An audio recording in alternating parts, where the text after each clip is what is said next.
సంగారెడ్డి జిల్లా Ameenpur police station పరిధిలో విషాదం చోటు చేసుకుంది. కుటుంబ కలహాలతో ముగ్గురు పిల్లలకు విషం ఇచ్చి తల్లి కూడా ఆత్మహత్య యత్నం చేసింది. దీంతో ముగ్గురు చిన్నారులు మృతి చెందగా తల్లి లావణ్య అపస్మారక స్థితిలోకి చేరుకుంది. భర్త వచ్చి చూసే సమయానికి పిల్లలు భార్య అపస్మారక స్థితిలో ఉండడంతో హుటాహుటిన స్థానిక ఆసుపత్రికి తరలించారు. ఈ ఘటనలో ముగ్గురు పిల్లలు మరణించగా భార్య ప్రస్తుతం కోలుకుంటోంది.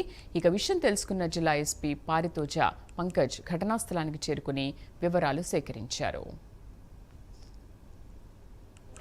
ఇది ఇప్పుడు ఏం స్పెసిఫిక్ ఫ్యాక్ట్ ఇదేం కాదు. అన్ని యాంగిల్ మనం సైంటిఫిక్ ఎట్లా జరిగింది, యాక్చువల్ కాజ్ ఆఫ్ డెత్, అది పోస్ట్ మార్టం అయిన తర్వాత అసలు ఫ్యామిలీ బ్యాక్గ్రౌండ్ ఏంటి సార్, ఏం చేస్తూ ఉంటారు, ఏంటి అసలు పిల్లల ఏజ్ ఎంత, వాళ్ళు ఏం చదువుతారు? పిల్లలు అది ఏజ్ అది చిన్న పిల్లలు ఉన్నారు. 12 years బాబు ఉన్నారు, 10 years పాప, ఒక 8 years బాబు. సో ముగ్గురు ఉన్నారు. అండ్ అమ్మాయిది స్కూల్ టీచర్. అండ్ ఇప్పుడు ఇది ప్రైమరీ డీటెయిల్ మళ్ళీ ఇన్వెస్టిగేషన్ తల్లి ఆరోగ్య పరిస్థితి ఎట్లా ఉంది సార్, అక్కడ ఎక్కడ ట్రీట్మెంట్? ఇది ఏమిది స్పెసిఫిక్ ఇన్ఫర్మేషన్ ఉండాలి. అంటే చెన్నైతో మాట్లాడినప్పుడు ఏం జరిగింది ఏంటి అని ఏమన్నా మాట్లాడారు సార్? చెన్నయ్య ఆ పిల్లల తండ్రి మనం అది ఇప్పుడు వరకు నాకు స్పెసిఫిక్ ఇన్ఫర్మేషన్ రాలేదు. ఇప్పుడు వరకు to comment on specific investigation అది ఫ్యాక్ట్. 2:30 AM అట్లా మా అంకుల్ అరవడంతో ఏడవడంతో వచ్చి మా కుక్క అరవడంతో బయటకు వచ్చి అడగడంతో ఆ అంకుల్ మాకు ముగ్గురు పిల్లలు చనిపోయారు, మా భార్య కూడా పడిపోయింది అనగానే మా అంకుల్కి వెళ్ళని చెప్పి హాస్పిటల్ తీసుకెళ్ళారు కార్లో. అంతే తెలుసు. 2:30, 2:40 పరిస్థితి మీరు లోపలికి వెళ్ళి చూడక కానీ అంకుల్ అయితే చనిపోయి ఉన్నారని చెప్పారు. చెన్నయ్య బయట ఇక్కడ గేట్ కాడ ఉన్నాడు. గేట్ కాడ ఆ భార్యతోనే పట్టుకొని ఉన్నాడు, ఆమె పడిపోయి ఉంది. కాదు అరవడం, అరుస్తున్నాడు. మా కుక్క అరవడంతో బయటకు వచ్చినాము ఏమైందనగానే వచ్చి అడిగితే పిల్లలు చనిపోయారు, మా భార్య పడిపోయింది అనగానే హాస్పిటల్ తీసుకెళ్ళాను అంకుల్ చెప్పేసి. మా కిరాయి అబ్బాయి వచ్చి అంకుల్ ఇట్లా చెన్నై వాళ్ళ భార్య ప్రాణ పరిస్థితి ఉంది, పిల్లలు చనిపోయినని చెప్పి ఏడుస్తున్నాడు, ఒకసారి మీరు రండి అని చెప్పాడు.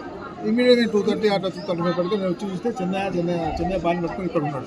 ఏమైనా చెన్నై అంటే మా పిల్లలు చచ్చిపోయిన సార్ అంటే ఎట్లా అయినా సార్ పెరుగున్నాం అదే తిన్నాం. ఇమీడియట్గా నా భార్య బతకాల సార్ అంటే నా కారు ఇచ్చి నా కార్లో ఇచ్చి నేను పంపించిన తర్వాత చూస్తే అక్కడ లోపల చూస్తే వాళ్ళు చనిపోయారు. ఇక్కడ ఏమీ దొరకదు. అప్పటికల్లా మేము అందరినీ కూడా ఫోన్ చేసినాం. ఆ పోలీసు వాళ్ళు వచ్చిండ్రు, సిఐ నరేష్ గారు వచ్చిండ్రు, డిఎస్పీ గారు ఇన్వెస్టిగేషన్ చేస్తున్నారు. అది జరిగింది సార్.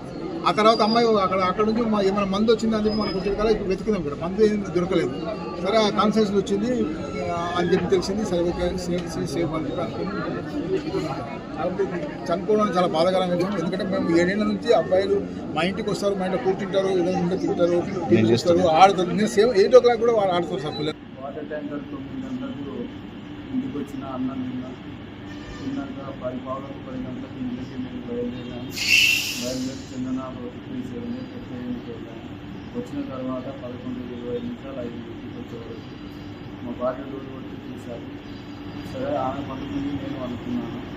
మధ్యరాత్రి ఆమెకు సీరియస్ అయిందని లేదు, పిల్లలు కూడా చనిపోయి ఉన్నారు, ఆమె మాత్రం సీరియస్ అయింది. పిల్లల్ని ఎన్ని గంటలకు చూసారు మీరు చనిపోయినట్టు?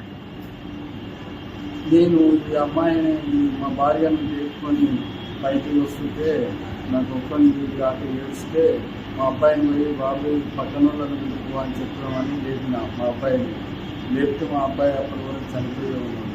ఇంకొక అబ్బాయిని కూడా పట్టించేసాను. ఆ అబ్బాయి కూడా బిగ్గర అయిపోయాడు. అమ్మాయి దగ్గరికి వచ్చాను, అమ్మాయి కూడా బిగ్గర అయిపోయింది.